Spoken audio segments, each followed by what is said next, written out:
The season when I'm trying to really fix my finances kasi in my 20s naman naubos yung pera ko sa kakabili ko ng sapatos. Kung ngayon ang background ko is puro libro, in my 20s puro Jordans yan, puro Jordans, Nike. Sabi ko ang laki na sinusweldo ko noon, malaki na yun sa experience ko nung time ko in my 20s as a call center supervisor. Pero sabi ko parang ang inisip ko is paano ko to gagastusin, hindi ko pa paano iipunin, and is there more to life? Kasi parang yun yung common sa atin eh. Ikaw tinanong mo yun, ako tinanong ko rin sarili ko na teka, ito na lang ba ang buhay ko dito? Sabi ko nga, nobody becomes poor by giving. Pero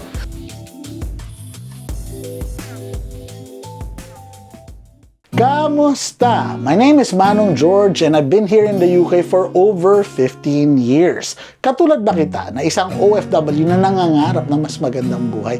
Well, itong podcast ay para sa inyo. Kasi dito sa podcast na to, pag-uusapan natin ang pera in a positive light. Dito kakausap tayo ng mga guest na may magandang diskarte para tulungan tayong umangat sa buhay. Kasi lahat tayong mga nag-abroad, malayo na, pero malayo pa. So again, come and join us here in this podcast, Manifesting with Manong George.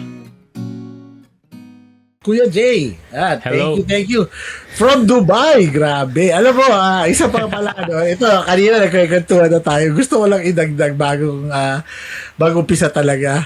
Dahil kakatingin ko ng profile mo, pagdaan ko kanina ng grocery namin, nakakita ako ng Dubai chocolate. Kahit mukha siyang parang peke, sabi ko, bumili tayo. Parang nararamdaman ko. Wala kasi kami pamasahe pa Dubai eh, pero pero eto, sige, Kuya Jay, pwede mo bang ikwento sa amin sa mga hindi nakakaalam, no? Pero kung ako sa inyo, sa mga nakikinig nito or nanonood nito, kung hindi nyo pakilala si Kuya Jay, I would suggest hanapin nyo siya on YouTube or on anywhere you get your podcast. Try to find him and I promise you, you will find real value. O yan, yun, salamat. Promotion na agad, di ba? Grabe. Pero, ayan, Diba talaga? Jay, doon sa mga hindi nakakilala, pakilala naman tayo and paano ka napunta sa usapang pera? Kasi nasa Okay. manifesting tayo ngayon. Ayan. Oo, ang ganda ka ng ano niya. Pero bagong lahat, no, isa muna malupit na intro na, hey, hey, hey! Yun, no?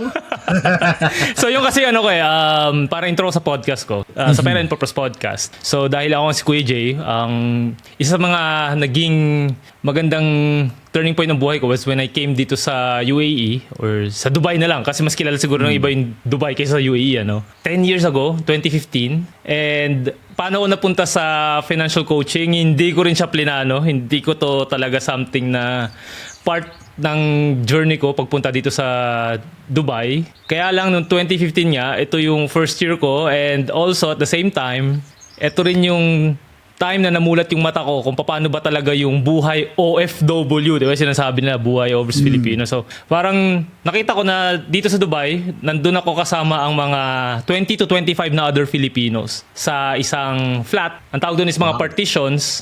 Kasi sobrang mahal ng rent. Until now naman, patas ang rent. And para mag-survive ka, you need to minimize that expense. So, I have to share that with 20-25 people, and nakita ko na ang dami mga Filipinos na struggling sa pera, lubog sa utang, and tumagal na rin dito sa Dubai for like 10, 15 or 20 years. Hindi dahil gusto nila yung trabaho nila, but rather lubog sila sa utang, they're trying to pay it back. And noong 2015 din, ito rin yung time na nagkaroon ng second open heart surgery yung father ko, and unfortunately wala siyang insurance, hindi na siya insurable kasi pangalawa niya na nga yun.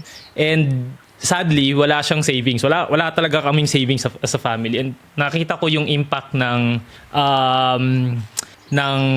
financial struggles bilang anak. And ito pa rin yung season ng 2015 was also the season when I'm trying to really fix my finances. Kasi in my 20s naman, naubos yung pera ko sa kakabili ko ng sapatos. Kung ngayon, ang background ko is puro libro, in my 20s, puro Jordans yan.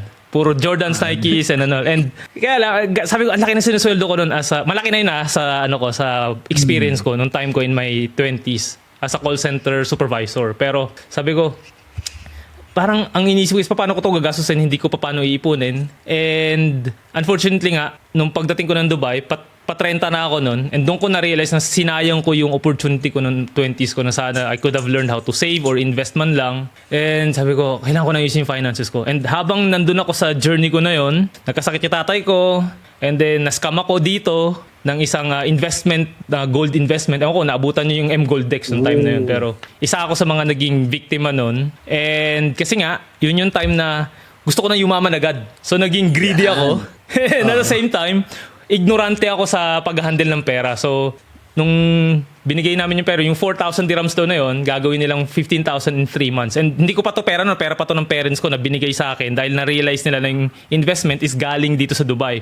So, long story short, after 3 months, nagsara yun, nahuli siya ng SEC or pinasara siya ng SEC and hindi ko na nabawi yung pera na yun. And yun yung time na sinabi ko na okay, hindi na tayo pwede pumasok magandang klase ng investments and kailangan inaaral natin yung mga investment na pinapasok natin. Kasi kung hindi, we will always be taken advantage of by other people and until now, ang dami pa rin mga overseas Filipinos na i-scam because wala silang know-how sa pag-invest and gusto nilang yumaman agad. So, sobrang dami nangyari in 2015. And by the way, nung time nga yun, sinasabi ko, diba?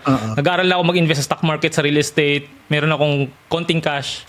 Pero dahil nga sa sakit ng father ko, I had to sell some of my assets ng palugi para lang na-fundan yung kanyang medical bills. And we were in debt for like 4 or 5 years kami magkakapatid dahil sa situation na yun. Kasi ang mahal talaga ng medical bills. Yun talaga yung isa sa pinaka-tagas ng finances ng halos karamihan ng mga Filipino, hindi lang overseas Filipinos, also Filipinos na nakita ko. Kaya, yeah. Grabe, no? I mean, nung intro pa lang, parang mabigat na agad. Pero I think ang dami kong na-relate ka agad, lalo na dun sa issue ng medical bills. No? Kasi bilang nurse, lalo na, nag-umpisa naman akong nurse sa Pilipinas, no? Sa isang, sabihin na natin, St. Luke's, dyan ako nag-umpisa. St. Luke's, hindi mura. Di ba? Yan talaga, makikita mo magkano bayaran dyan. And then, yun nga, yung to hear it again from somebody who is actually living abroad na noon, no? Tapos supervisor ka pa, di ba? May rango na yan. Buti nga nakakabili ka ng Jordan noon. Ako dahil hindi ako makabili ng Jordan noon, di ngayon ako bumibili. Ayan, ako dalaman na nila kung ano yung sakit ko ngayon, patay tayo dyan. May sakit ka na pala sa paa pareho tayo noon. May sakit ako sa paa. Sabi ko nga, magpapatubo ako ng isa pang paa para madagdagan naman yung nagagamit. Pero, ayun nga, it's very, what do you call this, very timely rin siguro and also maganda na mapag-usapan yun, no, later on dahil bilang OFW marami talagang magbabago. I think narinig ko sa iyo is that yun nga na nabanggit mo na nagkaroon kayo ng utang magkakapatid. Yeah. 'Di ba? So, kung nagkaroon kayong utang magkakapatid, ibig sabihin kulang pa ikaw na I would imagine isa ka na dun sa breadwinner. Kasi lahat tayo breadwinner, walang bihira yung OFW na sasabihin niya, no, trip ko lang magpunta ng Dubai para sa sarili ko. Or di kaya sabihin niya, trip ko lang mag-Saudi or trip ko lang mag-UK. Laging ang essence is it's for the family, no? Pero yung 2015, no, iniisip ko ano ba ginagawa ko noong 2015. Ikaw kasi parang yun ang challenging year sa'yo. Iniisip ko 2015. Actually, yung 2015, sabihin ko sa'yo yung totoo, that would have been na kami noon, nakaka-citizen ko lang noon. Tapos dito, pero at that time, ang wife ko 2 years dito, nakikita ako naman on reflection lang, no, yung year na yun, ako naman inggit na inggit sa mga contemporaries ko, lalo na sa peers ko, yung mga kaibigan ko, lahat sila na may bahay na or halimbawa may dyan sa UK na, may bahay na sila dyan dito sa UK, yung mga kasabayan ko. Sabi ko, ano bang iba? Sabi ko, ano bang at that time, aligaga na ako, hindi na ako nagsistay sa isang NHS trust. Talagang naghahanap na ako, is there more? Ganun yung ko talaga, is there more to life? Ganun talaga, naghahanap ako. And yeah, so siguro, hindi naman kasi bigat nung sa'yo, no? Pero I think yun na yung turning point ko rin naman na, parang hindi naman turning point, pero nag-iisip na ako, what is there more to life? And yung pagkakataon na yun, katulad din ng sinabi mo, dito nangyayari yung kumbaga vulnerability ng isang OFW. Bigla mo maririnig, your 4,000 dirhams will be 15,000 in 3 months. Oh, di ba? Ganun siya. Parang ikaw naman, oh shit, tubong lugaw, game yan na talaga. yun. Dito, ano rin yan medyo talamak din yan sa UK actually. Talaga? Isang interesting fact nga dito sa UK, I think about a couple years ago, may nalabas na write-up na sinasabi, ang claim niya, among overseas nationalities dito sa UK, ang pinakamaraming may business ay Pinoy. Mga business owners. Okay. Ang tanong naman, nasan sila? Yung mayayaman na yan. So, ang question there is, it's the quality of the business. Hindi naman natin yun na ano. So, ano ba yung business nila? So, yun yung something parang kakaiba. Kasi, ang dami rin dito na mga get rich easy schemes. Quick buck schemes. Pero, ang bilis din nagpo-fold. And, ayun na nga. Kaya nga, dito, sabi ko, dito sa manifesting, malayo na, pero malayo pa tayo. Tayo mga OFW na nag-travel abroad, pumunta ng malayo para sa ating pamilya. Pero pagdating natin dito, panibagong laban. Yeah. Nako, yan. Tanungin ko lang naman, no, speaking of that as OFWs, ano naman yung common challenges ng mga OFWs dyan sa Dubai in particular? Ano yung mga nakikita mo? Depende sa anong klase kang overseas Filipino. Meron kasi dito na meron mga good problems, meron din mga bad problems. So unahin ko yung mga usual na mga bad problems na nakikita ko pagdating sa finances. No? So ang common dito is yung lifestyle inflation kasi na-feel nila na lumaki na yung sweldo, so deserve ko ng mag-upgrade ng buhay. Hindi lang yung buhay ko, but also yung buhay ng pamilya ko sa Pinas. Lahat nag-upgrade. Tapos, andito na rin, of course, dahil nag-upgrade, hindi na ma-manage na maayos yung finances, nalulubog sila sa utang. Kasi dito rin sa UAE, madali kasi mag-loan ng pera. Yung iba, pagka malaki na yung sweldo mo, minsan 5 or 10 times of your income, pwede mong i-borrow. So, akala nung ibang mga Filipinos, free money to. Nanginginig na sila, dami kong pera. Tapos, mamaya-maya, ubus na yun. Hindi na alam kung saan na napunta. And then, yun nga, nagbabayad na sila ng utang for the next, baka nga hanggang sa huling working years nila dito dahil hindi na nila masustain yung lifestyle na nagtaas sa kanila. May iba naman, na mga nakausap ko ito, bagay na yung problema nila. Sila itong mga overseas Filipino na disiplinado sa pera, dahil they really experience yung struggles nila early on in life, or maganda siguro yung upbringing nila when it comes to money. So iba dito, they're making good income. Yung iba, sabi mo na papalo ng 250k pesos in ano na. So that's around 15 to 20k dirhams, which is good money na yun para sa mga Filipinos dito. And naging disiplinado sila. Unfortunately for them, hindi nila ma-handle na maayos yung pera nila. They're confused, na-overwhelmed sila. Teka, saan ba ako maganda mag-invest? Kasi yung iba, nabebentahan lang sila hanggang sa nasusunog sila sa mga investments sa kunyari, property, o kaya stock market, o kaya crypto or what.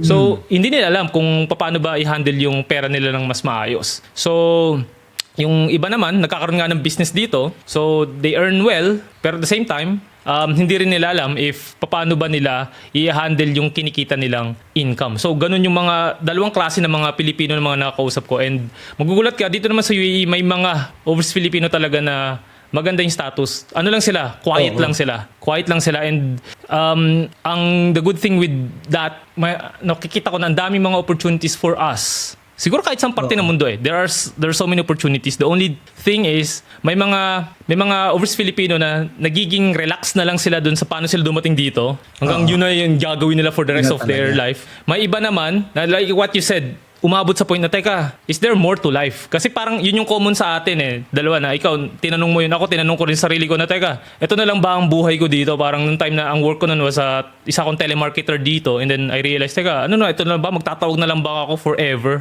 For the rest of my... Parang wala nang naiambag sa society yung naging trabaho ko. And I'm investing, I'm saving. Pero ano namang magagawa ng investments ko kung para lang siya sa akin? So I thought na siguro I should have a career fulfills the important bucket sa buhay ko, like serving, money, and then also I'm able to enjoy what I'm doing. Kaya actually I think lahat ng tao naman umabot sa ganung realization. The only thing is pagka naging aware na sila, wala nang next step. Parang parang gusto ko pang umunlad. Kaya lang hindi ko alam kung kaya ko ba Kasi wala naman noon mga nakitang tao na umunlad sa circle ko. Parang ang tagal na nila nandun sa ginagawa nila. So baka ganun lang din gagawin ko. Pero may mga ibang din namang mga tao na nakilala ko nga na like what you said, they did something dun sa situation nila na yon. Kaya yung naging buhay nila abroad is totally different than the other or the majority of those Filipinos na nakikilala natin. Oo, parang ano pala, no? May pursuit to happiness. Yan ang May mga ganung moments. ganung Yeah. moments. At totoo yan, no? Ang tanong lang, kailan sa buhay mo darating yan, eh, no? Hindi naman pare-pares na kayo yung ano. Oo. Pero yung sa problemang inano mo kanina, parang din yung sa UK, if I just reflected on that, halos parehas din eh. Yung una talaga, yung lifestyle upgrade. Kasi ito yan isa yung experience ko. Nakapunta na kami ng Dubai. This was a year ago. And dito kasi sa UK, sa mga dati talagang pag fast fashion makikiuso ka lang or gusto mo lang ng may Primark kung tawagin. Yung Primark talagang lang mumurahin lang yan na damit. Sanay naman tayo sa ganun. Di ganun lang yung damit namin, baon namin. Nung napadpad kami sa Dubai, ang Airbnb namin tapat ng Dubai Mall. Di naturally, pupunta ka ng Dubai Mall. Ay, Diyos ko, hiya naman ako. Mga barista, may nakita akong barista. Naka Jordan 11. Sabi ko, ganda naman yan. May nakita pa ako isa, naka Gucci na sapatos. Sabi ko, patay tayo dito. Parang hiya na ako sa balot ko dito. Sabi ko, wala ba lang kami panapat, talagang ganun. Pero but yung realization is yung syempre, di ba, pag turista ka sa Dubai, may mamimit kang service providers na Pinoy, uy kuya, kamusta ganito, ganda, okay. Pero mararamdaman mo, sasabihin nila, hindi kuya, kasi dito shifting po ako, may trabaho pa akong isa, or sasabihin nila, kuya, dito ang namin, tirahan namin, tulugan lang, partition lang. Totoo. So sabi ko, tapos actually, nung kinausap ko siya, inumpisa ako sa sapatos. Tapos nung napunta kami doon, parang nagulat ako, bumalik ako, ba't ka naka Jordan 11? Tapos di ba dapat priorities? Di ba? Parang may something. So then, pero yung hindi ko naman siya siguro, andun din may onting rin nung lugar. Kasi syempre, sabi mo nga dyan, napaka financially flexible ng credit. Dito rin naman, pero I don't think it's as flexible as that kasi yung sa inyo is 5 to 10 times of salary. Dito siguro, 1 month salary lang ang i-offer. Naalala ko, ang una kong credit card. In-approve lang ako unang uwi ko sa Pilipinas kasi syempre, dapat may credit card. Ang unang in-approve lang sa akin, 120 pounds. Talaga, gano'n lang. Ano lang yun? At that time, bumagsak pa yung pounds. Hindi pa maabot yun that time. Ang bagsak ang pounds parang 60, pag Olympics nun 55 lang yata or 60. So 6,000 pesos lang yung maximum ng credit card ko. Nakakatawa talaga. Pero nag-umpisa ako sa ganun. Pero ayun kasi utang puro utang din talaga ako. And then yung sinabi mo rin na napakaganda na meron din naman na mga OFWs na may alam din naman talaga sa pera, maganda yung financial mindset nila, but they too can get confused. So unfortunately, pwede kaya mabiktima, like bibili ka ng hindi mo naman pala kailangan, or alam mo yun, or maybe it's keeping up with the Jonases, di ba? Yes. Kailangan nakasabay ka, pero sa totoo lang, hindi mo naman talaga kailangan. Di ba? Mga ganun ba? Oo. Very common yan. Yan talaga I think it resonates kasi kahit yung mga kamag-anak ko sa US, I have siblings sa US, no? Yan din ang nakikwento nila no, na parang ito nangyari doon sa pinsan natin, or parang sa kilala ko. Talaga ganun ba? So sabi ko, nag-iiba lang din minsan yung lugar, but the problems remain the same. Yeah. Oo. Pero eto na nga, Kuya Jay, bilang isang financial coach, tama ba? Financial coach. In your experience, ano naman yung mga biggest money myths, yung mga ng OFWs na pinaniniwalaan pa rin nila today? Yung siguro, pick one or two that is really important for you. Siguro ang isa sa pinaka-common ko naririnig is kailangan ko ng malaking sweldo para maayos yung finances ko or mag-start with investing, which is totally a money myth kasi galing na ako sa maliit na sweldo din naman nung nag-start ako. Pero I was still able to save a portion of that. Kasi nga, ang natutunan ko is, hindi siya about really sa laki ng sweldo mo, but it's how much you keep and invest. So, pagka kasi iniisip mo na, teka, maliit pa naman yung sweldo ko. Dami pa akong mga bayarin and other responsibilities. Pero, ang ma-realize mo na, kung hindi mo kayang i-handle yung maliit na sweldo, what more yung mas malaki? Kaya para sa akin, if you're in that phase, ito kasi yun, if you're in that phase na sa tingin mo maliit lang yung sweldo mo, by your definition kung ano ba yung maliit or malaki, right? Kasi ang pera naman is it's relative. So depende siya kung paano mo i-define ano ba yung marami or maliit na pera. So kung sa tingin mo, yung sabi, may isang akong client sa Germany, sabi niya, alam mo, nurse din to. Sabi niya, Kuya Jay, ako parang feeling ko, ako yung pinaka mahirap na nurse dito kasi yung sweldo ko nasa 2,000 euros, sabi niya. So sabi ko, okay, sige, pero yung iba daw niya mga kasama is siguro mas malalaki na nga. Sabi ko, hindi naman niya about sa income mo eh. Kasi yung mga yan, pwede sabi mo, kumikita ng 4,000 dyan, ikaw 2,000. Pero sila, gumagastos ng 4,000. Ikaw, nagtatabi ka ng 500. So, pag tinabi mo, lamang ka, pag pinatagal mo yun, compounding, or kahit sabi mo, hindi ka nagko-compound, ikaw nagtatabi ka, at the end, ikaw pa rin yung may mas malaki yung wealth. Kasi, kahit sabihin mo na nga na malaki yung sweldo mo, pag nilista mo yan, magkano yung assets, liabilities, makikita mo yung net worth mo, yung kaibigan mo na pwedeng times 10 ang sweldo mo na hindi nag-invest at lubog sa utang, mas mayaman ka pa doon. Isa pang gusto ko i-share dito is may namit ako dito na nani na full parang ang tawag stay in na nani. So lahat ng sweldo niya napupunta. Wala na siya ibang wala na siya ibang ginagastos. So ang sweldo niya around 3,000. Siguro nasa lang yun, 30,000 pesos ish, mga ganun. Pero meron siyang sariling bahay sa Pinas. May business na parang sukaan. And dahil marunong siya sa pera, wais siya marunong siya mag-handle talaga ng finances niya Nung nag-for good na siya, naging insurance agent dahil natuturo rin siya ng financial literacy, which is really good kasi nga doon ko nakita na hindi talaga siya about the income Although sinasabi ko rin sa mga Pilipinos dito na kailangan mo ring palakihin yung income mo. Bakit? Kasi yung income mo pa rin yung magbibigay sa'yo ng advantage pagka gusto mo na mag-invest and mag-save. Kasi kung malaki na yung kinikita mo, dapat, ideally, lalakihan mo rin yung savings mo. Hindi mo lalakihan yung gastos, di ba?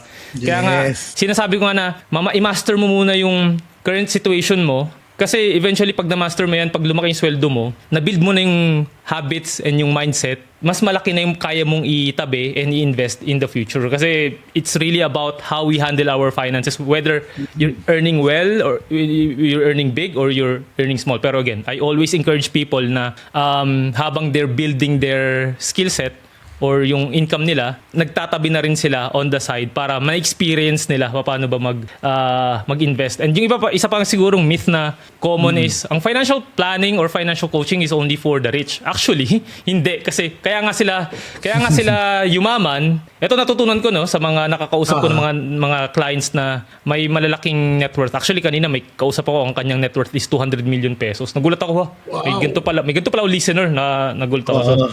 So, inano niya na, yun nga, sila mismo, they value yung self-development, personal growth, meaningful relationships, and yung kanilang health. So, and yun nga, may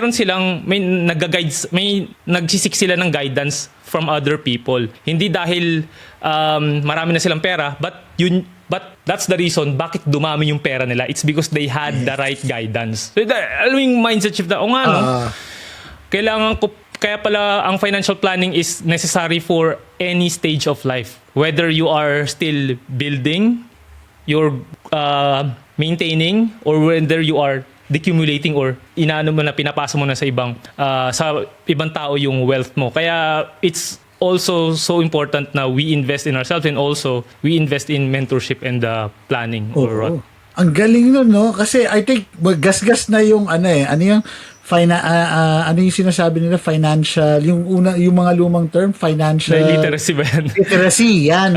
Parang malalim pero I think napakaganda nung binigyan mong na paradigm na it's not hindi yun ang kailangan mo is clarity, understanding, 'di ba? Malinaw. And I think yan talaga ang value ni Kuya Jay, mga listeners natin, no? Kasi if you haven't met him, talaga nga naman kaya ako nag-gravitate ako sa kanya, nakikinig ako, pinapakinggan ko kasi this is real OFW understanding of money by an OFW.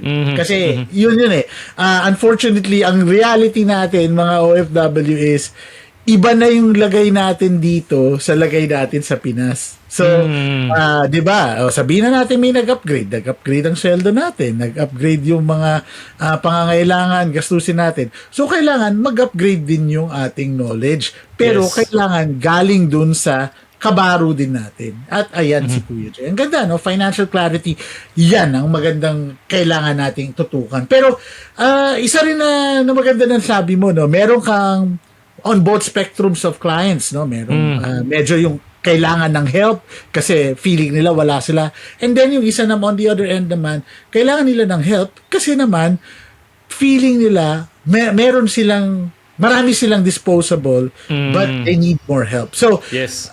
itong tanong ngayon dyan, kasi may nagsasabi naman, financial literacy, ang totoo, kuripot ka lang naman. Di ba? So, ano naman ang difference ng pagiging kuripot versus yung financially disciplined, sabihin natin? Okay. Kasi, Maganda nga ano yan, ba oh. yung disiplina? Ano ba yung kuripot, di ba? Yeah, that's a good question. Pero bago ko sagutin yan, gusto ko rin idagdag sige. kanina na for those na let's say hindi ko parang wala pa ako siguro wala pa akong financial means para mag-hire ng coach or anyone. Pero there's so many information available online sa YouTube. You can listen to my Yes. podcast and you can read books. Actually, itong mga books na to, sige, I'll start with this book. Ito yung Purpose-Driven Life na book. Hindi siya financial book. Ganda yan. Oo. Pero it helped me uncover ano ba yung gusto kong gawin sa buhay and it helped me align with my strengths para Totoo. alam ko kung alin ba yung dapat kong pagfokusan. Kasi pagka align ka dun sa core gift mo, strengths mo, and sa purpose mo, ginagawa mo yung best mo to be the best version of you. And then pag na-align mo yung strength mo, yung anything na ginagawa mo sa isang trabaho, isang career na gagawin mo for the rest of your life, eventually yung income mo will also increase. Yun yung mga nakita ko in coaching high income overseas Filipinos. Yung iba was there sa career nila for the last 25 years and they built a business na around that, or hindi man sila nagnegosyo pero they were there. Let's say architect sila by heart and by skills and by talent since they were young. So naging top architect sila dito sa UAE and they're earning really well. Pero at the same time, discipline sila sa finances nila kaya ang daming mga nagsasucceed talaga sila sa lahat ng ginagawa nila. Now, dun sa question mo about being disciplined and kuripot, siguro I would say the key difference there is yung kuripot is driven by fear. Pag driven ka by fear, parang sobrang takot kang gumastos, di ba? Yes. Parang ayoko, hindi, sayang yan. To the point na ang nasa-sacrifice na is yung kanilang well-being. So, yun yung kuripot. Naalala ko nun, yung kuripot stage ko, may kuripot moments din ako dito sa Dubai. So, pagkagantong summer na, napakainit na talaga, as in legit na napakainit. Ito yung time na umattend ng mga financial literacy seminars. Ano nga ako nun, seminarista kasi lahat ng seminars inaatilan ko. Pinasok mo na. Oo. So sabi ko, teka, 10 minutes, titingnan ko sa Google Map, 10 minutes sa lakad lang naman, lakarin ko na lang. Kasi nga nagtitipid ako magkano yung mahal yung taxi dito putik yan, inaabot ako siguro, yung 10 minutes na yun, parang 30 minutes na lakad, tapos pagdating ko sa event, pawis na ako, hindi na ako makapag-focus hanggang sa, as in yung well-being ko parang magkaka-heat stroke na ako, para lang makatipid ako ng 12 dirhams para sa isang taxi. Well, yun na yung mali. Kaya ngayon, the way I spend is really more intentional. Kumbaga, more on purpose-driven siya. Kaya nga, di ba yung brand ko is really about being intentional with money, pera, and purpose para i-align mo siya dun sa bagay na mahalaga sa'yo. And hindi dahil si Kabayan is bumibili ng mga Jordan or what, pero hindi ko siya ma-judge kasi baka naman yung nagbibigay ng value sa kanya, di ba? Yes. So, mula nung time na nagkaroon ako ng ganung mindset, parang, okay, I'll only buy the things na nag-a-add ng value sa akin. Kasi if I'm getting something na nag-add ng value sa akin, then probably I can share this with other people. So ngayon, I really spend my money on education, training, mentoring, and siguro pag-grow pa ng business. Pero in terms of material things, wala na. Kasi nga, sapatos ngayon, isang pares na lang na black na Skechers na. Galing. Skechers na nga ako ngayon. So, Dati galit na galit ka kasi Jordan dapat. Ngayon, napunta sa Skechers. parang dati kailangan na sapatos ko, ang SRP niyan is 10,000 pesos. Ngayon, kasi ganun yung pagka yung identity mo is naka-fix na bilang sneakerhead noong time na yun. Hindi ako bibili ng mga naka-sale sa na 5,000 masyadong. Ay, sale?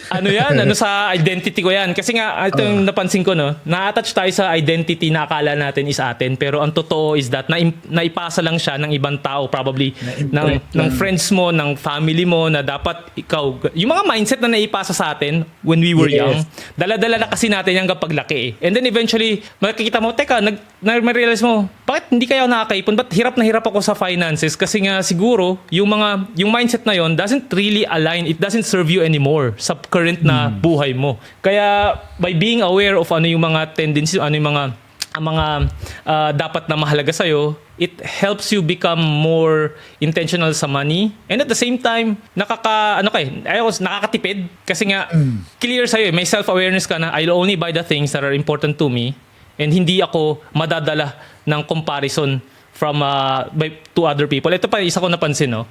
Ang ibang mga Filipinos na lubog sa utang, hindi ko sinasabi naman na dahil ginusto nila yon. Yung iba naman kasi is because of their situation, di ba? And probably ignorance about how to handle their finances. Although may iba pa rin naman talaga na they're trying to solve an internal problem with external accomplishment or solutions. Let's say, sabihin natin validation. Validation parang, para mapakita ko sa mga kamag-anak ko or iba-iba ko mga katrabaho nun sa Pilipinas na nag-succeed na ako, is meron akong mga Gucci, mga mga sports car. Sa namin, gano'n, di ba? May gano'n, malaki na yung bahay namin. Parang it's a sign that I've made it. Pero, tatanungin mo sarili mo na ginagawa ko ba to para sarili ko o para lang i-impress tong kapitbahay namin?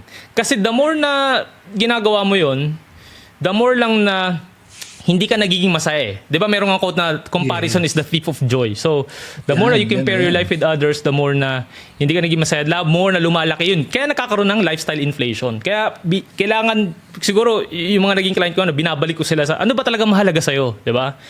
Eto bang binibili mo na to? If hindi dahil kay ganito, bibilin mo ba to?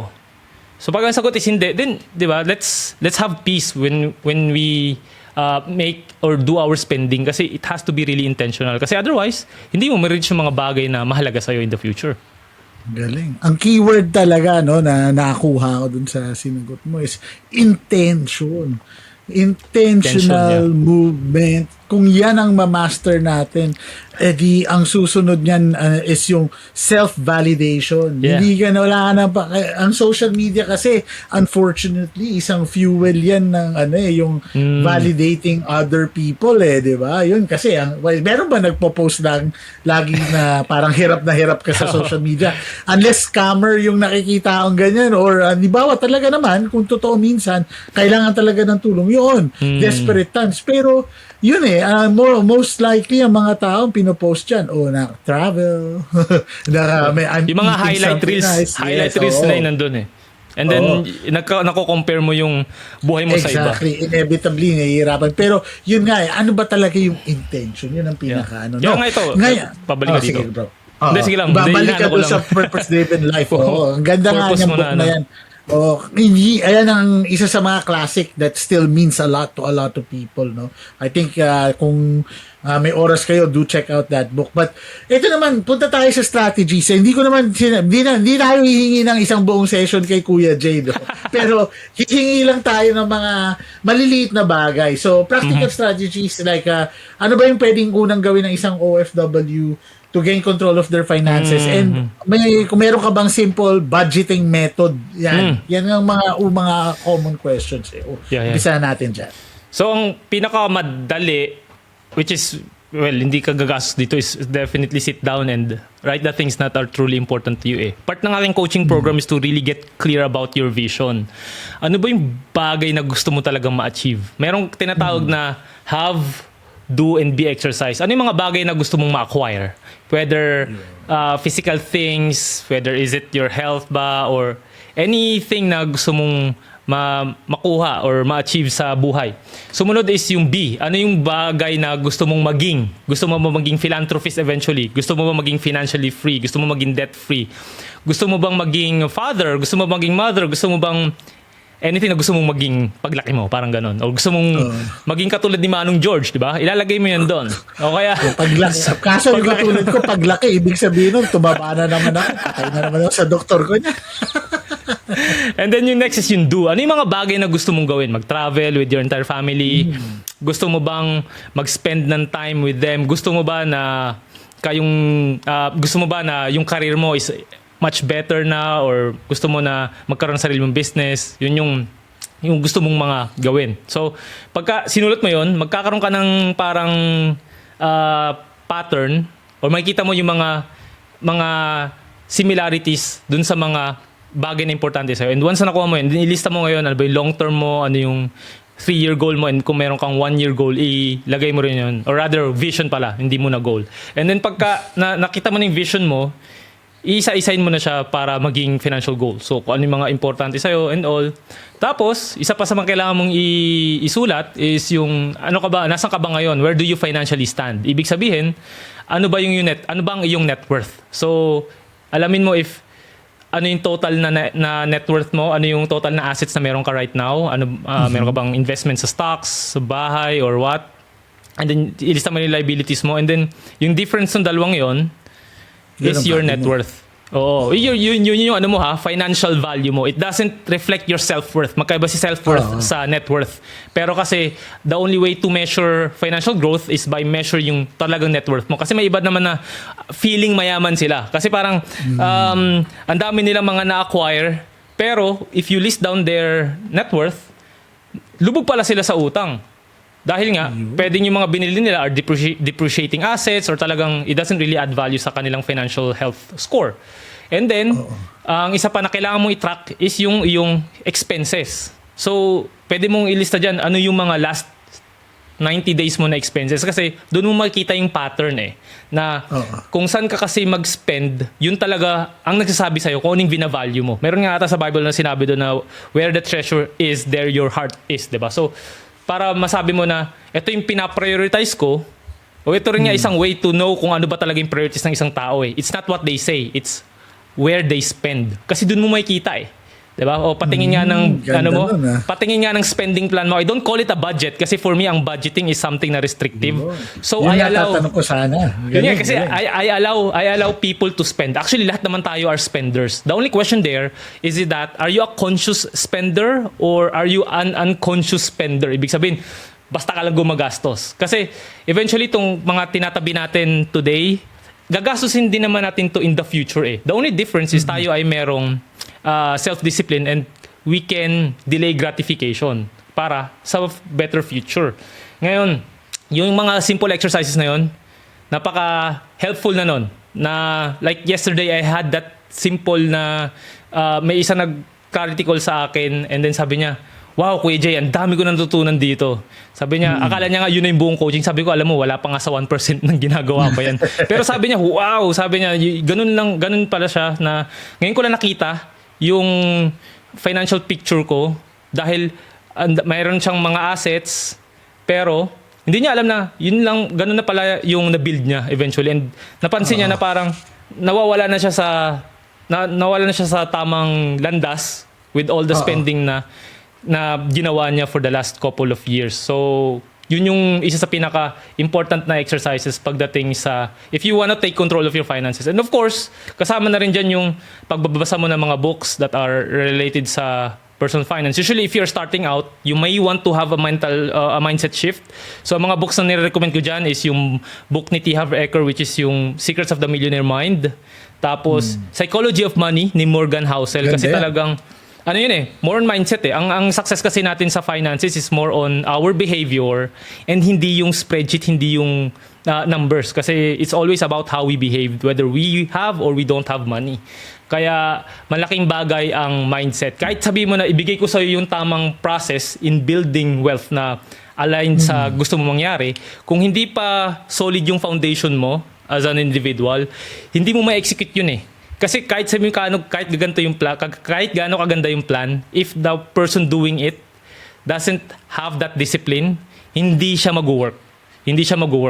Kaya minsan ngayon may isa kong client na ang buong coaching program is to really strengthen yung kanyang yung kanyang financial skill set. Kasi there are tendencies na pagka lumabas lang siya saglit, bigla na lang siya mapapagastos. So yung discipline of spending yung aking focus sa kanya right now. So it really is case to case basis or depende sa situation ng client. Yeah.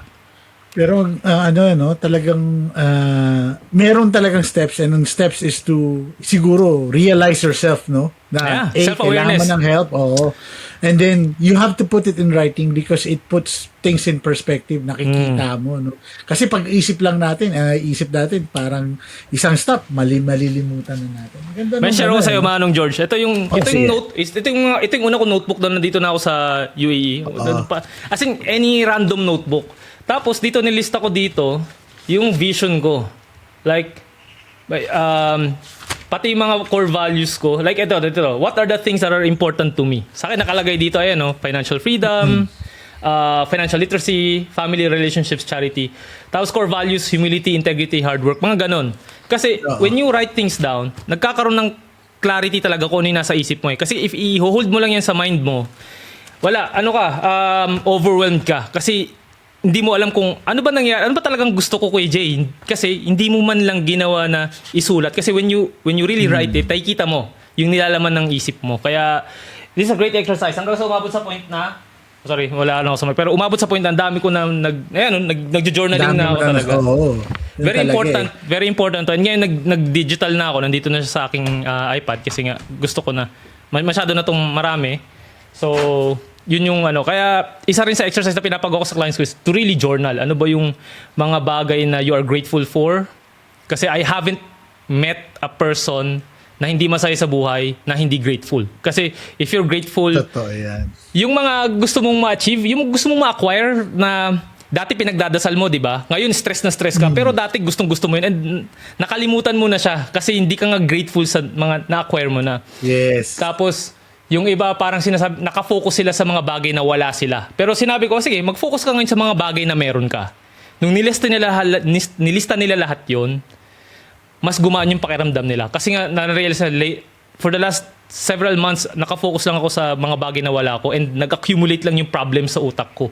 Pero nung naging aware ako sa mga bagay na meron ako right now, mas naging positive na yung emotions nila. And again, babalikan ko ang ating success sa finances is because of our behaviors. And ang ating behaviors is linked to our emotions, our feelings. Yun yung nagli-lead sa ating actions. Kaya as much as possible, start your day na mayroon kang positive na that will help you evoke positive emotions. Nandiyan yung exercise, meditation, prayer, and writing. So, yun yung mga parang morning habits na pwede mong gamitin. Ganda, no? So, ang maganda dito is very holistic yung approach, hindi lang pera-pera, 'di ba? Kasi I think isa yun doon sa pinaka-kahinaan natin as a diaspora. I'm not so sure, no? Pero bihira kasi yung Pilipinong ganun yung approach eh. Usually sasabihin, binibilang mo ba? O meron ka ba lista kung magkano gastos mo? Puro ganun, pera-centered.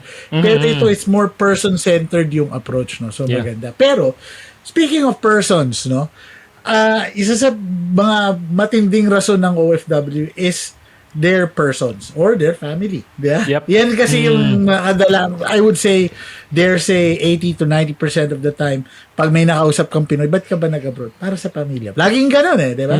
So, isa rin yan, sila yung rason natin, sila yung why natin for us to go abroad and earn better to help them. Pero minsan sila rin yung stress natin kasi it's the balance naman. Diba? And then minsan sasabihin natin, hindi malayo, may makausap kang OFW. Hindi lahat nasa Pilipinas, nasa kamag-anak ko.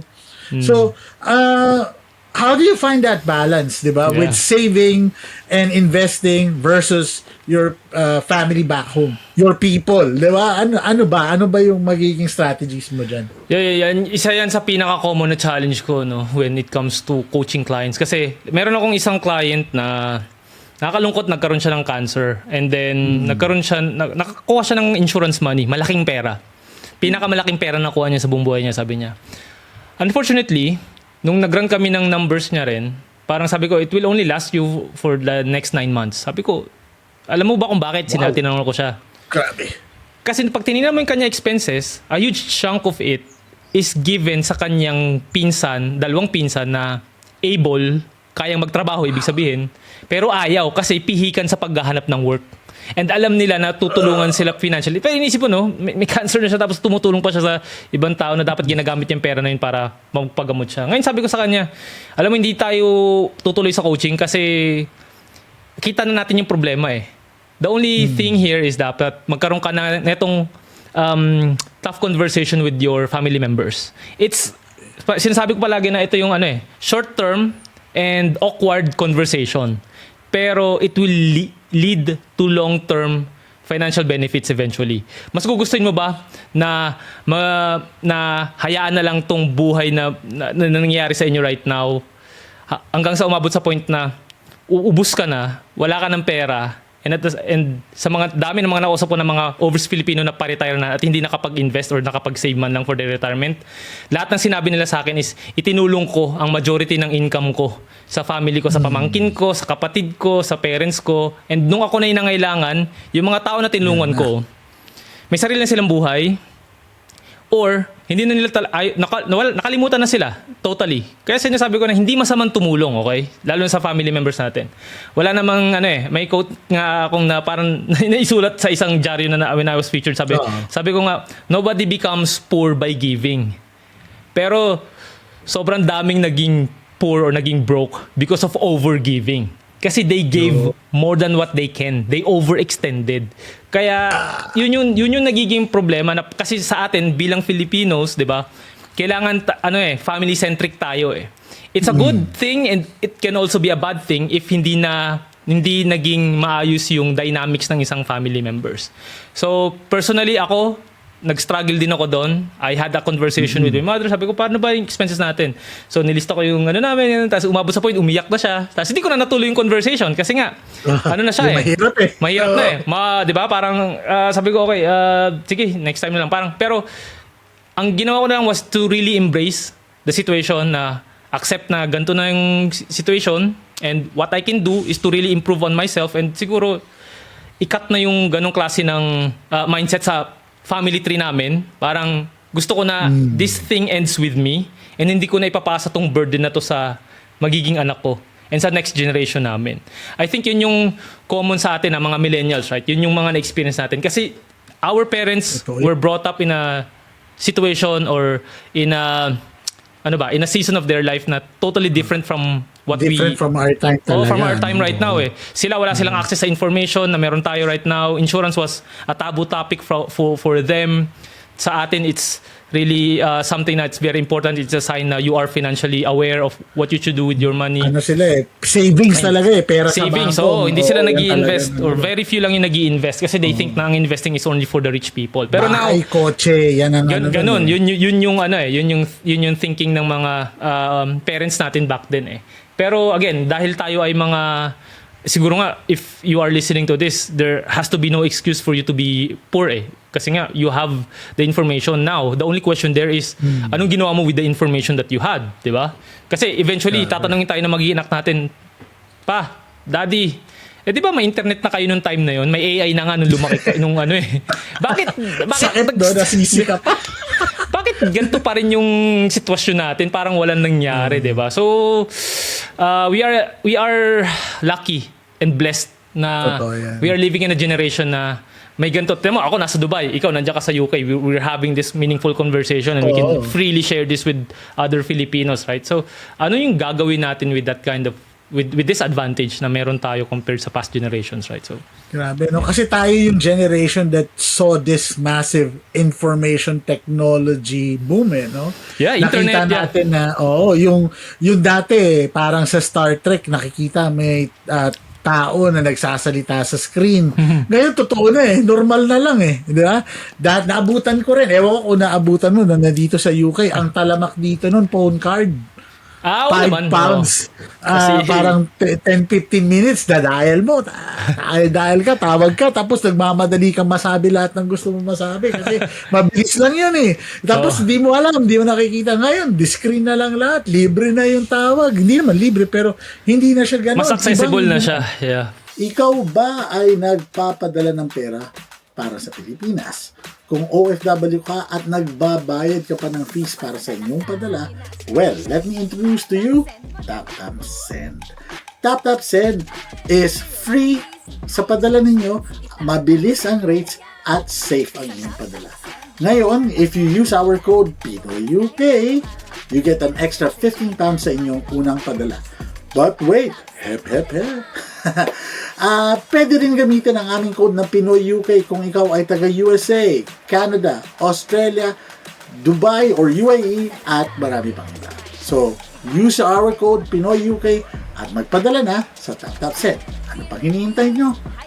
Tap mo na yan.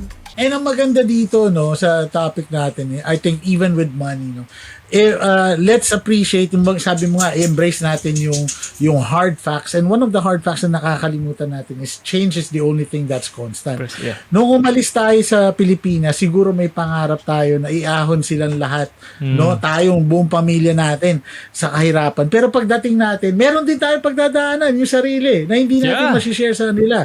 So, ang tanong, paano mo sila tutulungan? Kasi alam mo, may nagkaroon ako ng conversation na ganyan. Ang ginawa ko is I gave them an analogy. Sabi ko, alam nyo po, maganda maging flexible. Parang kawayan. Di ba ang kawayan sa hangin, sumasayaw? Oo. Ngayon, sabi ko, ang problema sa kawayan na talagang sumabay sa hangin at talagang yumuko na, nakikita niyo pa ba silang tumatayo? Hindi na. Pinuputol na yan. Yan na yung ginagamit sa kung saan-saan. Kasi malabo na yan tumayo. So sabi ko, bakit hindi natin gawin na gumawa tayo ng tore? Gawa sa hollow blocks or sa bricks hanggang mataas na, saka tayo maglaglag ng tali para sumunod kayo. Di ba? Yun yung sinabi ko. Kasi ito yun. Nagkaroon ako ng ganyang conversation kasi kasi meron ako lumaki ako sa ibang tao. No, hindi ko kamag-anak. So siya yung tinuturing kong nanay, ano. Unfortunately, doon sa family niya nung una kong uwi, and parang ang feeling ko is nagkakaroon ng Messiah, hindi ko alam kung ako ba yung may Messiah complex or ano. Pero nararamdaman ko lahat na nung inaanak ko na. And then lahat na nire-report na sa akin na ito ganito. Tapos napapansin ko, teka lang, ako lahat gumagastos ganito. Tapos sabi ko, kahit yung mga dating wala naman dito sa household namin, ngayon ever present. Kasi umuwi ako. So sabi ko, di ka lang. Kinakabahan na ako dito. Kasi, alam na this. Di ba, nakwento ko nga sa'yo, unang credit card ko, 120 pounds lang. Hindi tatagal yun, sabi ko. So, I had to really, and that conversation, I'm just laughing at it now, no? It wasn't easy for me because I'm talking to people that are 20, 30 years my senior. No? Diba, napakahirap nun sa kultura natin kasi malakas ang paggalang natin. Pero, it's those hard conversations that would actually yield results. Yes. And again, if you do that with intention, actually, it goes to become a win-win situation. It is. Mahirap siya sa umpisa. Mahirap siya sa umpisa. Totoo yan. And talking about the hard things in life, no?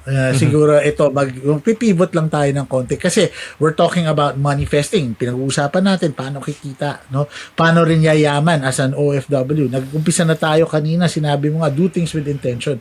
Yeah. Tanungin naman natin about growth in investments, ano? When is the right time, Kuya Jay, for an OFW to start investing? And how do you suggest where to begin? Kasi marami, may real estate, mutual funds, insurance, etc.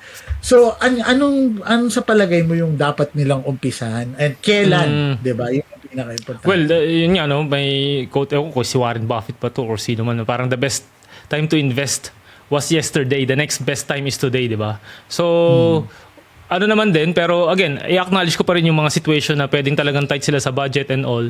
So, ang sa akin lang is if you are really serious na gusto matutunan yung investing, the good thing nowadays is meron ng mga tinatawag na mga fractional shares na pwede mong mabili sa mga brokerage apps or robo-advisors. Diyan sa UK, maraming mga ganun, right? Oo, dito marami. Mayroon dyan na Trading 212, you have Interactive Brokers, you have maraming platforms na ngayon.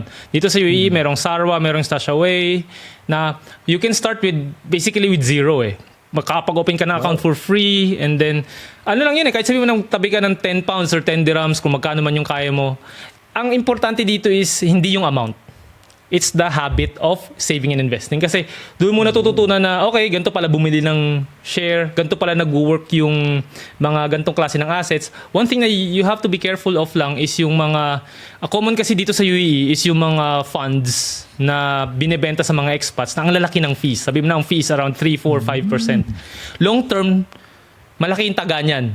And the reason why I coach people, part ng coaching program ko is to help them invest by themselves. So, tinuturo ko sa kanila paano mag-open ng brokerage account, ano sa tingin mo yung proper way of building your portfolio, and eventually, itong skill and knowledge na to is something na magagamit mo for the rest of your life. And I won't earn any commissions out of that kasi nga I'm not selling any products. I'm selling I'm selling my time and expertise actually. Kaya ang nakukuha nila talaga doon is yung long-term benefit nung pag-i-invest by themselves. Kasi sabihin mo na if you invest 80,000 per year at a rate na 7% for the next 30 years, yan will accumulate to $1.2 million or pounds or whatever na currency na gusto mo. If meron yung fee na around 3%, you can lose around 400,000 of that amount. So, yun yung malaki siya kasi nga yung mga fees na to, they do compound over time. Kaya if you're starting out, maganda na mag-start ka lang muna with the amount that you're comfortable of investing. Although ito if meron kang ang dami mong utang and may mga interest na right, like 36%. Meron ako isang client ngayon na ang kanyang credit card na annual percentage rate is around 36%. So, ang laki. So, hindi yun kayang i-beat or mahirap i-beat yun by investing. Kaya ang ginagawa namin sa kanya is to really get out of debt at the soonest possible time. Oo, kung ano yung pinakamabilis na way para makaalis siya sa utang. Kasi kung ang utang mo naman, let's say kami, may car loan kami dito for around 2.7%, okay lang yun. Kasi that's what you call a low interest debt. Kasi kaya mo yung tinatawag na arbitrage or kaya mo yung i-beat by a simple high yield savings account na merong 3 to 4%. So, pero pag ang interest rate mo is, I would consider na if it's beyond 4 or 5%, kinukonsider ko na siyang high, malaki na. Pero may iba na mga financial literacy or financial professionals, they would consider yung mga above 7% kasi ang usual na performance na market is 7% long term 7-8% long term So, kaya nilang, okay lang sa kanila yun. Pero for me, anything na mataas na sa 4 or 5%, might as well, i-prioritize na natin and i-pay off na natin at the soonest possible time. So when you pay off those kinds of debts, ang pinapagawa ko talaga is, sige, ilista natin, based on lowest balance first or lowest interest first. And then depende dun, ang tawag dun is snowball and avalanche method. So si snowball would be yung lowest balance first, and then si avalanche naman is yung highest interest first na pagpa-prioritize. And then tinatanong ko sila, sige, meron ka ba mga gamit na hindi mo na kailangan? Na hindi na nalagad ng value sa'yo. So sige, ibenta mo na yan. Mahirap pero anong mas mahalaga sa'yo? 'Di ba? Yung utang.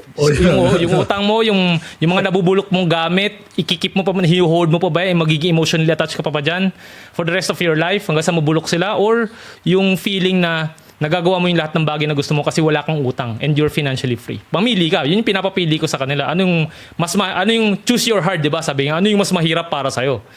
Yung ganung feeling yun kaya talaga, no? talaga. Ganda nun, ha? Pero yun, dagdag ko lang, yung sa question on ano naman, saan ba maganda mag-invest? Ayan. Yeah. Would you nagsasuggest ka, well, actually nasabi mo na, no? It's more on the stocks, multiple investments, but isa kasi sa mga sabihin na natin popular is real estate, diba? Yeah. Mutual funds, naririnig mo rin, insurances, yan. So ano ba yun? Kailangan ba yan sa portfolio, sabihin natin, ng investment sa OFW? Yeah. Depende kasi siya. Ang investment, ang usual na tanong nga sa akin is, saan ba maganda mag-invest, di ba? So, ang tamang investment na papasukin mo is something that aligns sa goals mo. Walang perfect investment vehicle. Wala talaga. Hindi lang hindi stocks, hindi bonds, hindi real estate, hindi insurance. And by the way, ang insurance, ang purpose niya is risk management siya. I do not consider insurance as an investment. Kasi nga, ang purpose niya talaga is to really cover yung risk. Okay? So, ang approach ko kasi sa personal finance when it comes to insurance is ito yung tinatawag na BTID, buy term invest the difference na approach. Kasi may mga insurance products na may mga tuck-in sila ng mga investments, and sometimes minensyon ko kanina, malaki yung fees ng mga yon. Kaya the good thing I think just sa UK is maganda yung structure ng mga insurance products nyo na dito kasi sa UAE may ganun din, pero heavily promoted ng mga salespeople yung mga bangko or brokerage, yung mga may investment kasi nga malaking commission dun Pero ang inaano ko sa mga clients ko is, kung pipili ka ng investment, make sure na alam mo muna ito, mga bagay na kailangan mo malaman. Ano yung goal mo? Ano yung specific na goal mo na align sa core values mo and sa vision mo for the future? Kailan mo kailangan yung pera? Time, or also known as yung time frame. Kasi pag maiksi yung time frame mo and ang investment vehicle na pinili mo is stocks, then most likely, mawawala yung pera mo. Kasi ang stocks are meant for long-term holding. Mga 10 plus years yun. So perfect sila for retirement, education fund, or anything na beyond 10 years. Pero ito yung problema ng mga Pinoy. Hinahanap nila yung may pinakamalaking returns, and then, dun sila mag-i-invest. Tapos yung pera. Loto or sabong. Kaya ang daming mga... Ay, wag na yan. Yung ibang, sa crime podcast yan, wag tayo dyan. So nung naging return on ewan ko ba sa kanila. Anyway, so yun nga yung mali ano ba yung pinakamalaking kita? Actually yun nga yung lagi kong sinasabi ko sa mga nakausap ko Hindi na asking for the return on investment is not a bad question. It's just a bad first question. The first question should be, how will I lose money dito sa investment na to? Kasi it's all about managing risk first Risk muna.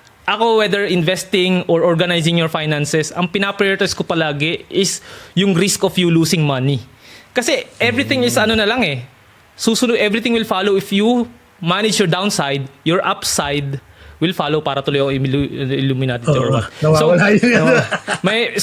Parang networking, may pyramid. Pero if i-focus mo yung base mo, foundation, risk management. Kasi if naiintindihan mo kung paano ka mawalan ng pera, then there's a good chance for you na ma-protect mo yung capital mo. Hindi ko masabi na hindi ka mawalan ng pera, okay? Kasi investments have risks. Pero as much as possible, i-protect mo yung downside mo and maintindihan mo kung paano ka mawalan ng pera dito sa investment to. Kasi mangyari talaga yon. Let's say, naka-invest ka for your retirement and then nagkaroon uli ng market crash. Bumalik yung 2008 financial crisis, nag-dip ng 35 to 40% yung portfolio mo. Anong gagawin mo, di ba? Anong gagawin mo? Kaya yung isa pa... in addition dun sa goal, time frame, next na kailangan mo malaman is ano yung risk profile mo. Pag ba nag-dip yung market ng ganong klase ng sitwasyon, makakatulog ka ba na mahimbing? Kung hindi, baka hindi mo kakayanin yung 100% exposure sa stocks. Kailangan mo ng bond allocation for that certain portfolio. Tapos, pag ba meron pang tinatawag din na risk capacity. Hindi dahil kaya mo, dahil feeling mo matibay ka, kaya ng sikmura mo yung risk. Pero kung wala ka naman, pero kung yung income mo naman is hindi ganun ka-stable or konti pa lang yung cash mo, then yung capacity mo to take risk is low. Ibig sabihin, hindi mo kakayanin na mag-invest sa ganitong klase ng vehicle. So, yun yung mga bagay na importante. And definitely, isa pa sa pinaka-important is yung knowledge mo about the investment. Kasi kahit gaano ka legit or kaganda sa tingin mo yung investment na yun, if hindi mo siya naintindihan, most likely mawalan ka pa rin ng pera. Kaya, yun nga, you never invest on things you don't understand. Tama yun. Kaya minsan, wag yung, alam mo, isang natutunan ko, kasi, ito share ko lang. Sige. Nakarinig ka na ba ng halagang 20,000 pesos na pansit? Tindi nun Oo, sige, yan ang 20,000 pesos na pansit. Kasi, ito, newlyweds kami ng wife ko. Nasa Boracay kami, honeymoon. Di ba, ang misis ko kasi magaling yan sa pera. Masinop siya. Talagang sa amin dalawa, siya yung nagmamanage, siya yung nagbibilang, siya yung tumitingin or, I really rely on her on that. Now, nasa Boracay kami, I think it was on our tail end na nung honeymoon namin. Lakad-lakad, syempre. Chamis. Biglang may papasok sa'yo dyan. Hi, ma'am. Hi, sir. Gugulat ka. Invite lang namin kayo sa dinner. Nako, alam ko na to. Ano to? Saan dyan po to? Dyan lang sa yung bagong ganito. Sige, punta kami. Diyan, dinner. Eh, nung pinigyan namin, ayoko ng ulam. Pansit, ayan, sige, pansit na lang. Oh, sarap naman yung pansit. Kalagitnaan ng kain mo, pagkatapos medyo busog ka na. Coffee po. Ayan na. Gusto niyo po ng timeshare dito? Ayan, Naku, alam ko yung timeshare na yan. Sabi ko na Di ba? Di sabi na, kasi siguro sa kabaitan nila, at siguro, yun nga, ito yung vulnerable time no? Sige, sabi niya, sir, kasi ngayon lang po itong promo natin. It wouldn't last after today. So, kung gusto niyo po, i-sign niyo lang to, send money, and then ayun na kayo, you'll be on your way to invest in this beautiful hotel, blah, blah, blah. Wow. Di ako naman. Siguro kasi nga, busog. Busog. Busog-lusog, pirma. Only for us to realize, 2 or 3 months down the line, naisip namin, pag umuwi ba tayong Pilipinas, baba natin, parachute natin, baba natin, Boracay. Hindi nga eh. Tsaka sabi namin, teka lang, kailan ba tayo uuwi?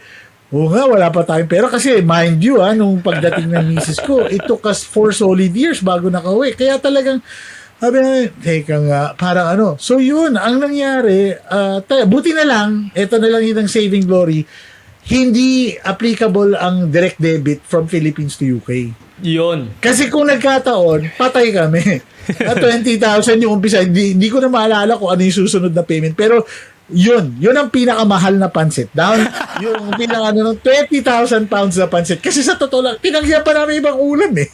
Mukhang masarap lang pansit. Kaya ngayon, yan ang aming storya ng business ko. Kaya, grabe. Hindi ko sinasabi ko mali ang timeshare pero ang sinasabi ko, it wasn't for us. And kasi, yun nga, just taking from what you said kanina, Kuya Jay, you mentioned about do not invest in something that you do not know. It sounded really great on us at that time dahil nga busog kami, pero we didn't really know what the timeshare is. Yun talaga yung may isang client sa UK ngayon na ganyan yung nangyari, no? Sabihin ko na budol sila ng timeshare. Umabot sa point na laki na invest nila. And ang ending is they had to let it go kasi nga yung scheme if you Google Timesquare tuloy, if you Google timeshare, ang dami mga nasty stories ng mga investors diyan. Kaya ako I do not encourage that type of investment kasi nga in most cases you will lose money. Yun na lang gusto kong sabihin doon. Kasi nga hindi na natin kailangan pakabahan pa yan. Ikaw na yung pansit na yan. Nararamdaman ko pa hanggang ngayon. Hanggang ngayon sabi ko wala yung pansit yan. Basta ito yun bro. Ang strategy kasi ng mga yan is they will rush you. They will say na it's urgent o kaya limited time offer. Ang tawag doon is urgency. Ganito kasi, walang sale pagka walang urgency, scarcity, and pain. Pag umabot yung conversation ng ganyan, for sure, mapapabili ka. Pwedeng sobrang painful yung situation na ang atake sa'yo is emotional na ito ang magsasalba sa pamilya mo sa kahirapan. Gusto mo bang umayos yung buhay ng pamilya mo? Ito yung vehicle na yun. Eto Sino ba may ayaw? Sino ba may ayaw? Siyempre, gusto ko yumaman. Wala akong nakausap na ayaw umunlad, di ba? So, ganun yung gagawin nila. So, ang approach niyan is, sige, they will rush you, they will tell you na mababa yung risk, mataas yung rewards, mataas yung returns. Tapos, wala kang ibang gagawin, mag-invite ka lang. Ayan, pag nag-invite ka pa, may mga ganun na mga approach sa ganitong klase ng investing. And yung magyayaya ka pa ng kasama mong para mag-earn ka pa ng commission or what. Ganun naman kasi usually ang ilang mga schemes eh. So, yan yung pattern ng mga typical na Ponzi scheme. Pwedeng hindi siya Ponzi scheme, pero ginagamit yung approach na yon to be able to sell this type of investment. Again, ang investment isn't something that is sold to you. An investment is something that you buy. Ikaw mismo yung humahanap doon. Hindi siya something na may nakita ka lang sa kung saan mang event and then aalukin ka. That's not investing. Pagka ganun yung approach na binibentahan ka, ibig sabihin. And there's no such thing investment na limited time offer. Hindi, no? Walang ganun. Kasi kahit anong sabihin mo dyan, ang investing is very simple na maglagay ka ng pera dun sa, let's say, sa S&P 500 or what, and then just let it grow and it doesn't... Iiwanan mo. Iiwanan mo. Hindi yung something na, limited time only. Ano yun? Pataas na lagi. Hindi, kasi babagsak at may up and down yan. Walang ganong klase investment. That's full of crap. Ayan, narinig nyo na.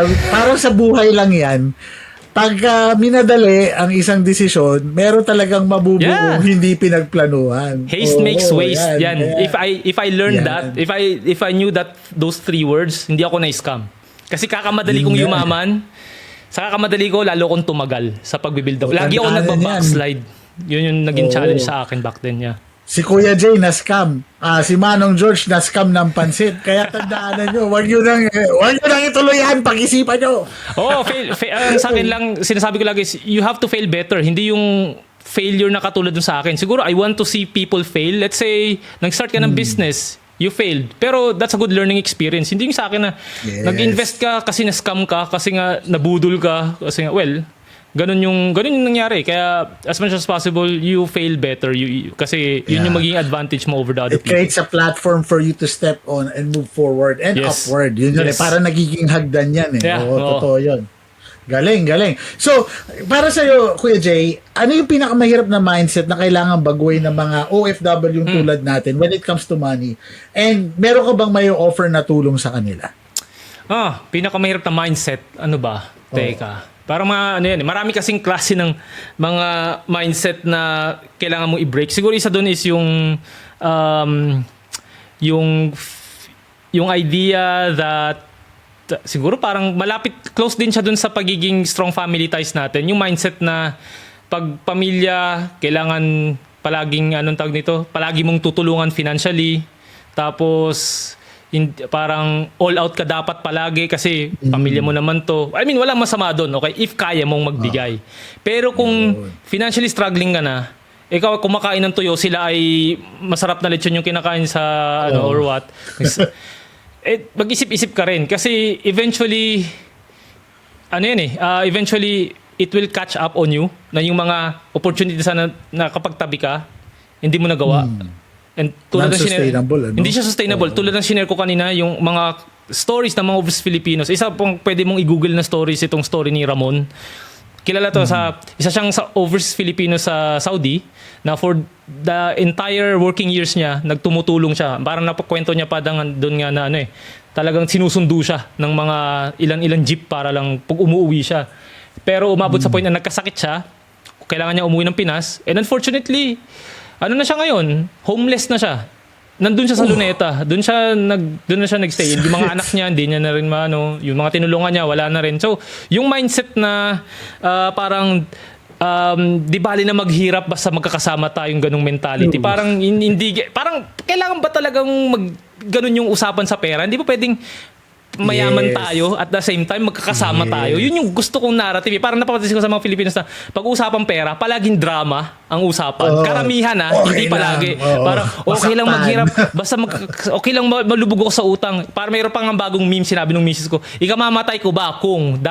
Parang ganun. Parang nakita ko lang din. Parang ikamamatay ko ba kung uwi ako ng Pilipinas at wala akong ipon at mag-splurge ako with credit card? Hindi naman. Hindi mo ikamamatay pero ikalulubog mo sa utang. And studies show na stress related to debt is also one of the leading causes of death. Yung debt nagiging death. Like seriously speaking. Kaya ang sa akin lang is death to death, no? Grabe. from death to death. Parang sa akin lang hindi masamang tumulong sa ibang tao if you can. Hindi mo kailangang pwersahin yung sarili mo. Hindi dahil malilibelan ka ng society na masamang tao because you cannot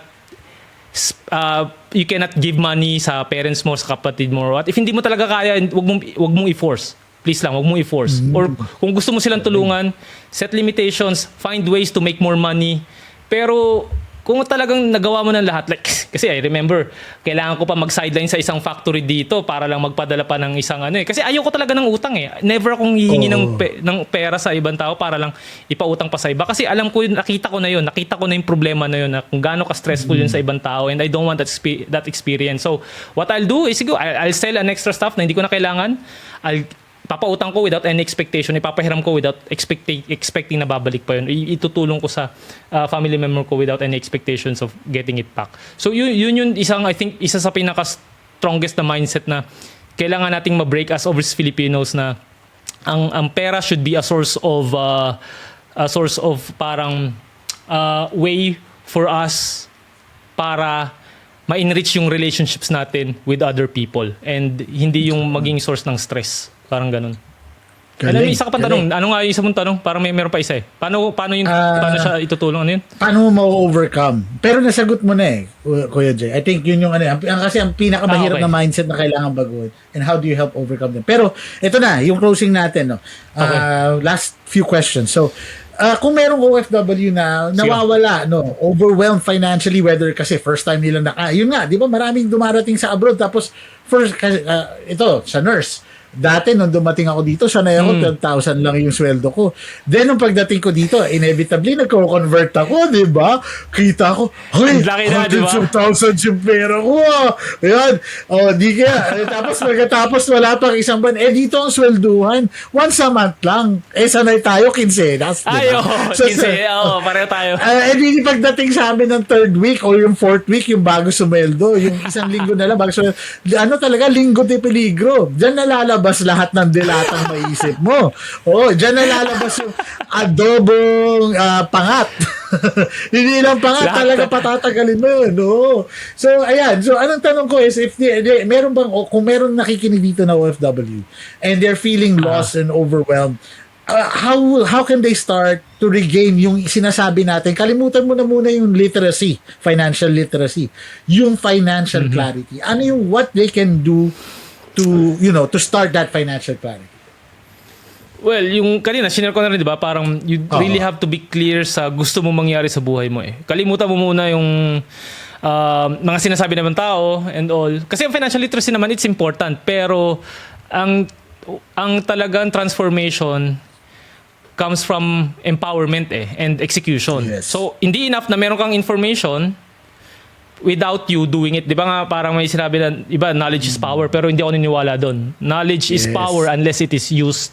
So, sa mga tao na gusto talagang magkaroon ng gantong change sa buhay nila in terms of finances, if you want to start with real clarity, ano talaga yung bagay na mahalaga sa'yo. Be clear with that. Hindi yung, tapos isulat mo, siguro may marami kang bagay na malilista dyan. Gusto ko na ito, gusto ko ng malaking bahay, gusto ko ng sports car, gusto ko ng mag-travel sa buong mundo. Ngayon, tanong mo yung sarili mo, ito bang nilista ko na to? Paano ko to na-acquire? Paano ko na itong mindset na to? Bakit ito yung paniniwala ko na mahalaga para sa akin? Siguro, pinasa to, sino nagtanim nito sa isip ko? Tapos, titingnan mo ngayon, teka, gusto ko pa ba to? Does it serve my long-term view of my life?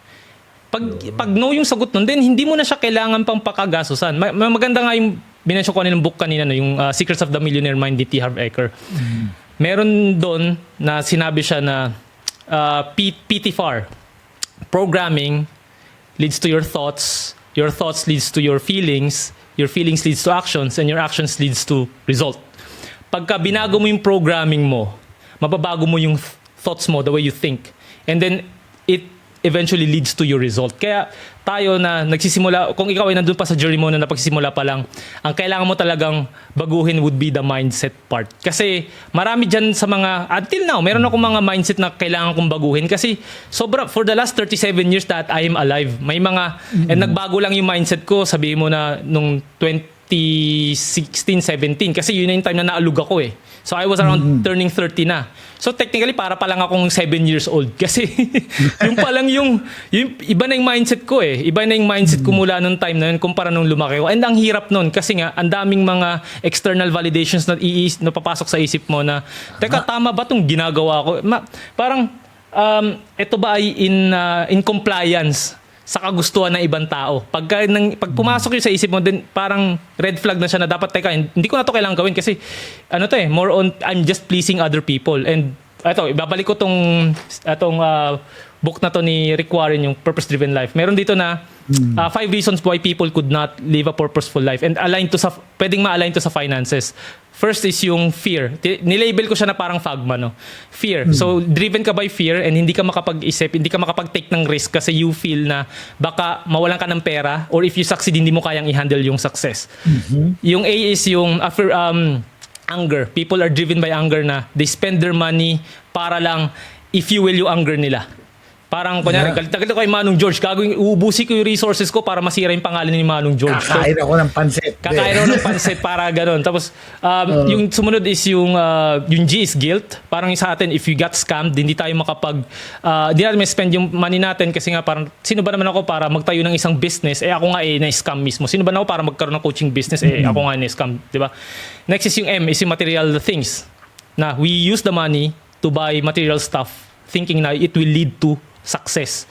And then A, last is very common, which is yung approval of others na we buy things because we want others na mag-approve or mag-say yes or nag-inaalay natin yung kagustuhan ng ibang tao sa buhay na dapat na para sa atin. Kaya hindi natin magawang intentional sa ating finances and eventually hindi natin nagagawang maging masaya para sa buhay natin because we have those 5 things sa ating mindset. Grabe.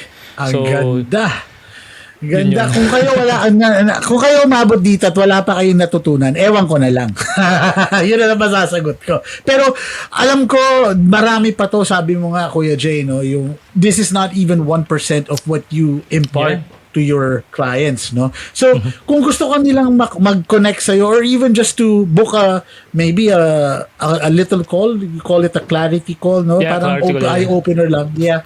How can they connect with you and how would they know more about you? Yeah, mayroong website, jadriantolentino.com. May link doon for that call. Or ako rin, I'm also available sa LinkedIn or Instagram. Pero nagbabawas ako ng social media na nag-uninstall ako ng Instagram and all. Pero YouTube nandun din ako. May mga links naman ako doon para madali akong makontak. You can email me or what. Kasi nga right now, yung in terms of attention, yun yung gusto ko na i-focus pa para dun nga sa magkapag-focus ako sa coaching business ko. So, yun yung you don't need to ginagawa ko be right now. everywhere. You just need to be where you're supposed to be. Yes, right? exactly. Tama yun. galing. Tama. Gusto ko yun. Ganda. And then also, Kuya Jay, ito na. Ano yung payo mo na gustong iwan sa mga OFW na gustong magkaroon ng peace of mind? Yung peace of mind sa pera, sa finances. Ano yung parang encapsulating message mo para sa kanila? Yung huling message mo. Well, peace of mind. Well, definitely. Babalik uli ako dun sa pagkakaroon mo ng financial why. Being clear, ano ba yung financial why mo? Is it really to for a better future ng family mo, which is very common, di ba? Pero ask yourself why. Ang pinaka magandang exercise for that is yung 5 whys na question. Unahin mo is, gusto kong magkaroon ng magandang buhay sa family ko. Why? Bakit gusto mo ng magandang buhay sa family mo? Kasi gusto kong makaon sila sa kahirapan. Hanggang sa umabot sa point na, usually yung sagot mo sa 5th why, ito yung pinakamalalim na emotional na sagot mo eh. And the more na emotional yung magiging response mo sa exercise na to, the more na uncover mo kung ano ba talaga yung mahalaga sa'yo. And each time na tatamarin ka, mapapagod ka, kasi building long-term sustainable wealth takes time eh. It's not done overnight. Yes. It's over time. Kaya nga, It's a journey. It's a Yes. journey. Kaya nga maganda sinabi na financial peace of mind na pagka may dumating na mga problema, tutuloy at tutuloy ka kasi nga naging clear nga sa'yo yung financial why mo. Kaya lagi mo niya isusulat or babalik-balikan para maibalik ka sa landas na gusto mong tahakin. Yes. Ganda. Kasi it's never a case of maghihirap ba ako o magkakaproblema ba ako? Kasi ang sagot, oo. That's not the question eh. Diba? Maganda yung sinabi mo kasi kanina I was interviewed sa isa ring podcast. Ang tanong nung is parang paano ba ako magkakaroon ng financial stability? Ang sinagot ko is actually there's no such thing as financial stability. Yeah. What you have to focus on is your emotional maturity. Kasi aabot sa point na marami kang pera ngayong season na to ng buhay mo. And matataranta ka para ka magpapanik sa sobrang dami ng pera. And then you might lose it kasi nga hindi mo na-handle yung emotions mo very well. And then meron ding season sa buhay mo na babalik yung pandemic, lowest season of your life, wala kang pera. Paano mo i-handle yung situation na yun? Baka iba, na-depress na, nag-suicide na or what. Yes. Pero again, walang such thing as financial stability kasi there will always be ups and downs. The question there is paano mo i-handle yung situations na yun with your emotions running high or low kasi yun lang naman talaga yung pwedeng mangyari. Pero at least as much as possible, this is why financial coaching para sa akin or at least meron kang financial discipline is so important para pag dumating yon at darating talaga yon, it's not a question of if, it's a question of when eh. When? Paano ka magre-respond? Hindi magre-react But when you say react kasi, it's more on an emotional response eh. But how will you respond? Instinct yung reaction eh. Parang ganun ka lang. nagpanik. Kunyari, dito, nagkaroon ng gera. Tapos iba, panic na, mag-ano na tayo, book na tayo ng flight pa uwi. Pero teka lang, di ba? Pause muna tayo kasi may mga cases na baka nagre-react lang tayo sa sitwasyon and hindi na tayo nakapag-isip ng diretso. Kaya, again, emotional maturity and it's more important than yun sa financial stability na parang dinagdag ko lang dito. Hindi, tama yun. Maganda yan. Maganda yung point na ano mo.